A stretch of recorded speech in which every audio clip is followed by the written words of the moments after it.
A Gerdau é uma gigante brasileira atuando também em outros países, sendo uma multinacional com sede aqui no Brasil. Sendo uma empresa especializada na fabricação de aços longos e também de produtos de aço especial, e sendo uma das principais fabricantes da América Latina e também de todo o mundo. Nesse vídeo eu vou mostrar para vocês um pouquinho mais sobre a Gerdau, a sua atuação, seus últimos resultados e também sobre as perspectivas para o futuro, trazendo também algumas projeções de analistas. Só lembrando que nada nesse vídeo é uma recomendação de investimentos, então já deixa o teu like, se inscreve no canal e vamos pro vídeo. Bom pessoal, a primeira coisa que eu vou começar explicando aqui é a diferença entre duas ações que nós temos na bolsa, que são as ações da Gerdau, com início GGBR, e também da Metalúrgica Gerdau, com início GOAL. A GOAL, também conhecida como Metalúrgica Gerdau, é uma holding que detém, entre outras empresas, a Gerdau abaixo do seu portfólio. E nesse caso, nós temos então duas empresas diferentes sendo negociadas na bolsa, sendo elas a GOAL, que é a holding, e a GGBR, que é a Gerdau que nós conhecemos e que normalmente o investidor está de olho para comprar. Além disso, podemos ver aqui na sua estrutura acionária que nós temos as ações ordinárias e também preferenciais em ambos os casos, e elas têm sim diferenças em relação ao seu preço de negociação e também nos dividendos pagos aos investidores. Além, claro, da sua liquidez que eu vou mostrar para vocês agora. Então, reparem aqui que nós temos a ação GGBR4, que é a ação preferencial da Gerdau, e ela tem aqui alguns indicadores um pouquinho diferentes, negocia a uma cotação de R$ 25 hoje e nos últimos meses distribui um dividend yield de cerca de 14,2%.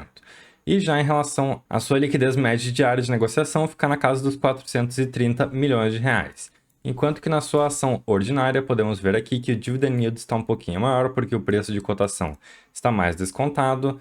Então a empresa pagou aqui nos últimos 12 meses um dividend yield em relação ao seu preço de cotação na casa dos 16%, mas em relação à liquidez de negociação, podemos ver que ela é muito menor do que a outra ação, ficando na casa da negociação média diária de 3,2 milhões de reais. Então esse aqui é um ponto que eu chamo bastante atenção, tá, pessoal? Para o investidor ficar atento. Claro, eu acho que para o investidor pequeno isso aqui não é um grande problema, na minha opinião, mas é importante o investidor estar ciente dessa diferença na liquidez também quando ele for adquirir uma ação, principalmente com um grande aporte de capital. E agora, em relação à Metalúrgica Gerdau, o comportamento é muito semelhante. A empresa negocia aqui na sua ação preferencial com uma cotação de R$ 11,72, com um dividend yield médio nos últimos 12 meses na casa dos 10,75%. E tendo negociado com uma liquidez média diária na casa dos 139 milhões de reais. Enquanto que, na sua ação ordinária, a empresa é negociada com um desconto na casa dos R$ 11,25, com um dividend yield médio na casa dos 11,2%, um pouquinho maior então do que a sua ação preferencial. Em relação à sua liquidez média diária, fica aqui também muito abaixo, com uma negociação diária de cerca de 1,3 milhão de reais, então também uma liquidez muito menor do que a sua outra ação preferencial. Bom, agora que eu trouxe esses pontos de atenção para vocês, pessoal, o meu foco nesse vídeo vai ser então sobre a empresa Gerdau GGBR, e eu vou usar aqui como base nas nossas métricas a ação com o final 4, a preferencial, pela sua maior liquidez de negociação. Então, nesse caso aqui, nós podemos ver que a Gerdau está sendo negociada aqui a cerca de R$ 25,20. Teve uma valorização nos últimos 12 meses pequenininha, de cerca de 2,7%. Está sendo negociada hoje a um PL bastante descontado, na casa dos 3,78%, mas é bastante provável que nos próximos tempos a gente veja esse PL subindo um pouquinho, porque a empresa veio numa crescente muito grande nos seus lucros em 2021 e em 2022, pela alta aí do preço da subida do minério de ferro, que vai ter agora um decréscimo, vai cair um pouco agora nesses próximos anos, provavelmente. Então a empresa deve ter o seu PL aumentando um pouquinho. Além disso, temos também aqui a empresa sendo negociada a um PVP de 0,91, então cerca de 9% abaixo do seu valor patrimonial, já é um ponto aqui de desconto para o investidor ficar de olho, e negociou com um dividend yield médio no pagamento na casa dos 14,17% nos últimos 12 meses. Olhando para suas cotações nos últimos anos, podemos ver que vindo desde 2013 a empresa sofreu com vários altos e baixos. Obviamente, é uma empresa que sofre bastante com a questão da variação do preço das commodities, principalmente do aço no mercado global, e por isso ela tem altos e baixos. Passou aqui a ser negociada lá no ano de 2016, inclusive a cerca de R$ 2, R$ 3 reais de cotação, e agora veio numa grande subida. Teve aqueles lucros ali muito grandes nos anos de 2020, 21 e 22, e por isso conseguiu entregar resultados excelentes, chegando na sua máxima próxima dos R$ 30 reais de cotação. Agora teve sim uma queda, tivemos aí alguma volatilidade no mercado, recessão batendo na porta, e a empresa chegou então na casa aqui dos R$ 25. Pontos interessantes são: a empresa conseguiu entregar uma rentabilidade real muito positiva aos seus investidores nos últimos 10 anos, na casa dos 70%. Então, mesmo com inflação, a empresa conseguiu entregar uma rentabilidade muito positiva, mostrando uma valorização real aos seus investidores. Para aqueles que gostam do método do preço justo de Benjamin Graham, ela tem ainda um potencial de rentabilidade de cerca de 155%, com um preço justo na casa dos R$ 64. Lembrando, essa fórmula leva em conta algumas questões relativas ao preço sobre o valor patrimonial e PL da empresa. É um indicador interessante, mas de fato não é algo tão assertivo assim em relação à métrica de preço justo. É mais uma forma do investidor poder estar avaliando o momento da empresa, que nesse ponto pode sim ser um excelente momento para ficar de olho na empresa e já avaliar o investimento, porque para os próximos anos ela pode entregar excelentes resultados. Bom, pessoal, dito tudo isso, então vamos dar uma olhadinha agora em quem é essa tal de Gerdau, como a empresa atua ao longo do mundo, então. Então, no caso, a Gerdau é a maior produtora de aço brasileira e ela tem também exposição e fábricas em vários outros países e mercados, tendo uma presença industrial em 9 países, com 32 unidades de produção de aço, 74 lojas comerciais, mais de 36 mil funcionários ao redor de todo o mundo. Tem ações negociadas aí na Bolsa Brasileira, de Nova York e também de Madrid, e é uma gigante produtora com cerca de 11 milhões de toneladas de sucata de aço em suas operações no Brasil e no exterior. Tem muitos hectares de floresta também, além de 2 minas de minério de ferro. Então, podemos ver aqui no mapa global que a empresa atua principalmente no Brasil. Tem também atuação aqui na América Latina em países como Colômbia, Peru, Uruguai e Argentina. E na América do Norte, ela atua então na parte da República Dominicana, México, Estados Unidos e também no Canadá, tendo, além dessas unidades operacionais e comerciais, unidades de postos de inovação no Vale do Silício, que é o berço de várias empresas muito inovadoras e que revolucionam o mercado a cada dia, e também na Inglaterra, lá em Manchester. Então podemos ver que a Gerdau realmente tem exposição global em vários mercados muito interessantes e gigantes, e isso traz grande rentabilidade para a empresa. Nos últimos anos, a empresa veio passando por uma reestruturação na sua atuação. Então, anteriormente, de 2014 até 2028, a empresa tinha operação em mais países, e com essa reestruturação, a empresa passou por um processo de desinvestimentos, voltando o seu foco para as Américas e a sua atuação então na América Latina e também América do Norte, passando a operar somente em 9 países, mas vindo com um aumento na sua receita líquida de 10,8 bilhões para mais de 80 bilhões de receita. Veio também com melhorias nas suas margens. Claro, isso foi puxado mais recentemente pela questão da grande subida do preço do minério de ferro e também do preço do aço no mercado global, mas ainda assim a empresa veio com uma melhoria nesses índices, fora a questão também do seu endividamento, que foi reduzido muito. Então a empresa está hoje muito confortável e muito bem postada aí no seu endividamento. Então ela fez venda de suas operações em países como Espanha e também Chile, fez venda de usinas, plantas de processamento e ativos imobiliários lá nos Estados Unidos, vendeu ativos e usinas na Colômbia, vendeu hidrelétricas no Brasil, vendeu operações também na Índia e iniciou alguns negócios de joint ventures na República Dominicana e também na Colômbia.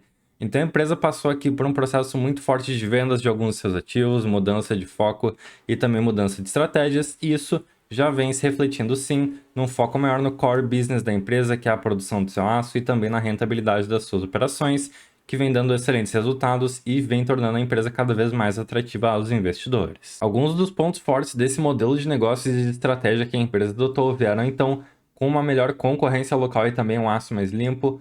Ela vem com um portfólio de produtos bem diversificado em relação à sua geografia também. Então ela tem aqui uma grande gama de produtos no Brasil, atua na produção de vários tipos de aços diferentes, atua na parte de construção, aços longos, tem também a produção de aço para o setor automotivo. Então hoje a Gerdau tem um portfólio extremamente diversificado que atende diferentes mercados e indústrias ao redor de todo o mundo. Vamos agora dar uma olhadinha e passar para os destaques financeiros da empresa que ela vem tendo nos últimos tempos. Então, em relação ao seu volume de vendas, ele já veio tendo uma queda de 2021 para 2022. Nós já vimos alguma desaceleração das economias que deve vir ainda mais forte nesse ano de 23. Então, não seria nada surpreendente que a empresa viesse com ainda mais diminuição no seu volume de vendas para esse ano. Inclusive, o volume aumentou um pouquinho, em cerca de 11% comparativamente com o quarto TRI de 22, mas teve uma queda em relação ao primeiro trimestre de 2022. Então a empresa vai sofrer algumas oscilações ainda de curto e médio prazo relativas ao contexto global que devem afetar o seu negócio. Seguindo praticamente o mesmo cenário do seu volume de vendas, a empresa veio com aumento na sua receita líquida frente ao fechamento de 22, mas ainda em queda em relação ao começo de 2022. Da mesma forma, na parte do seu EBITDA ajustado e da sua margem ajustada, que tiveram uma subida de cerca de 19% em comparação com o fechamento do ano de 2022. Em relação ao seu lucro líquido ajustado e da sua margem líquida, ela veio com uma recuperação muito boa, tendo um aumento no seu lucro líquido ajustado na casa dos 79% com o fechamento de 2022, mas ainda uma pequena queda em relação ao primeiro trimestre de 2022. Então reparem aqui como a empresa vem sofrendo sim muita oscilação. Ainda assim, olhando para o longo prazo, a perspectiva é muito boa. Eu vejo com muito bons olhos toda essa reestruturação que a empresa fez, mudando o seu negócio com maior foco no core business e também nas Américas. Ela certamente vai vir aí com uma boa rentabilidade e uma maior eficiência nos seus negócios para os próximos anos, mesmo enfrentando esse contexto um pouco mais desafiador. Conforme as economias globais se recuperem, eu enxergo que a Gerdau tem bastante possibilidade de decolar e voar nos mercados globais. Dando uma olhadinha agora para o seu desempenho financeiro, podemos ver como a Gerdau teve bastante sucesso em relação à redução da sua dívida. Então reparem aqui que lá pelos anos de 2015 e 2016 a Gerdau estava com um endividamento muito alto, ali na casa dos 4,20 a sua dívida líquida por EBITDA.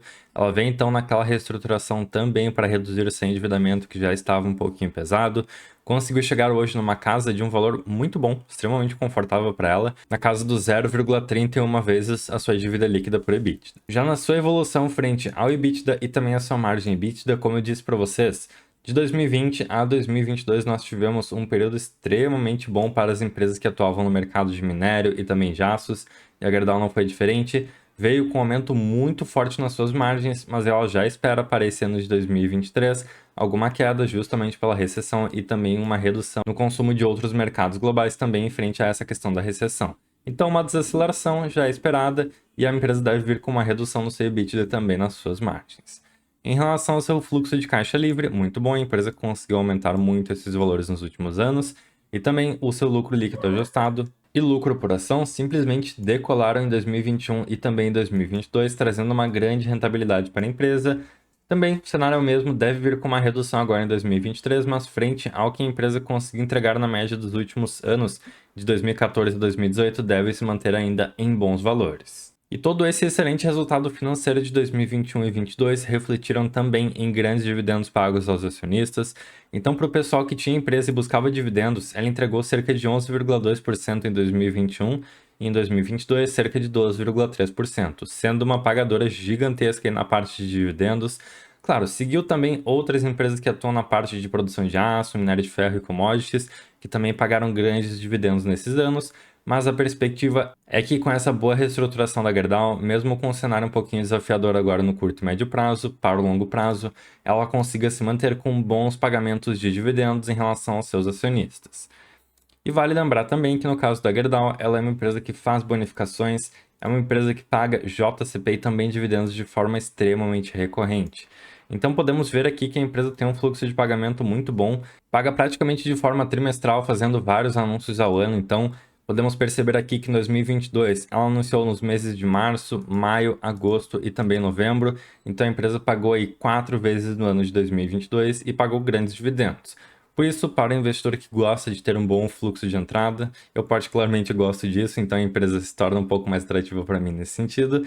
Então, esse é um ponto muito positivo para a Gerdau, seu grande fluxo de pagamentos aos investidores, que faz com que eles tenham uma grande entrada e bastante recorrente nos dividendos. Bom, vamos passar agora para a visão de alguns analistas em relação ao atual cenário para o minério e também para o aço. E esses analistas vêm dizendo então que a Gerdau está dando uma grande oportunidade de compra. Eles avaliam então que a Gerdau se torna a favorita, enquanto que a alavancagem de outras empresas do mercado acaba afastando. Outras empresas têm um cenário um pouquinho mais desafiador, como a CSN e também a Vale. Então a visão dos analistas em relação ao preço-alvo das principais ações de produção de minério de ferro e também de aços aqui no Brasil fica para a Gerdau sendo a líder em potencial de rentabilidade junto com a Vale. Então a Gerdau entrega aí um potencial de upside na casa dos 35% com um preço-alvo de R$ 34,00, e a Vale um potencial de quase 40% de valorização com o preço-alvo na casa dos R$ 95, sendo, portanto, as principais empresas recomendadas para a compra. O que o Bradesco BBI enxerga então para a Gerdau é que ele está em uma posição muito melhor do que outras empresas, porque a visão é que o setor de siderurgia deve sair na frente ao setor de mineração, e nesse setor a empresa que vem apresentando maior visibilidade é exatamente a Gerdau. O que os analistas têm visto então é que a preferência se volta mais para as siderurgias frente às mineradoras por alguns motivos, pessoal. Entre eles, que a China reduziu a sua produção de aço no mercado justamente visando reduzir alguns de seus índices de poluição. Nós também devemos ver vários países vindo com pacotes para o setor de infraestrutura buscando aquecer a sua economia. Inclusive, os Estados Unidos devem sair nessa frente buscando investimentos no setor de infraestrutura, que vai acabar dando bastante vantagem para as empresas de siderurgia pelo alto uso do aço nesse setor. Então, por esse motivo, a Gerdau e também outras empresas de siderurgia devem ser melhor do que as empresas de minério nesse primeiro momento. E a Gerdau está muito bem posicionada nesse sentido. Com isso, a Gerdau se posiciona para vir ainda nos próximos anos como uma boa pagadora de dividendos. Claro, não vai pagar dividendos tão cavalares quanto ela pagou aí nos anos de 2021 e 2022 num prazo tão curto de tempo, mas para o futuro ela deve vir sim aumentando seus dividendos pagos aos acionistas e vindo com bons resultados como ela já vem apresentando, porque ao que tudo indica, a empresa conseguiu uma reestruturação muito boa nos seus negócios, conseguiu aumentar sua eficiência e suas margens e por isso vem entregando excelentes resultados. Essa é a minha visão sobre a empresa, certo, pessoal? Eu particularmente não tenho a Gerdau na empresa porque eu não sou tão fã assim de empresas de commodities, empresas de aço e também empresas de mineração. Mas a Gerdau aí tá como uma das minhas favoritas nesse mercado. Caso eu fosse abrir um pedaço da minha carteira para esse setor, eu possivelmente escolheria a Gerdau. Por alguns motivos, a empresa está aí num excelente momento, paga altos dividendos e paga com recorrência, que são coisas que eu prezo muito. E também é uma empresa que vem mostrando uma atuação de excelência. Então, nesse sentido, eu gosto bastante da Gerdau. Bom, pessoal, o que eu tinha para esse vídeo era isso, então. Deixem aí nos comentários se vocês gostam da Gerdau, têm ela em carteira, ou vocês não gostam da empresa por algum motivo. Caso esse vídeo tenha sido útil para vocês, peço que deixem também o seu like e se inscrevam no canal. E é isso, pessoal. Muito obrigado por acompanharem, um abraço para todo mundo. Tchau, tchau.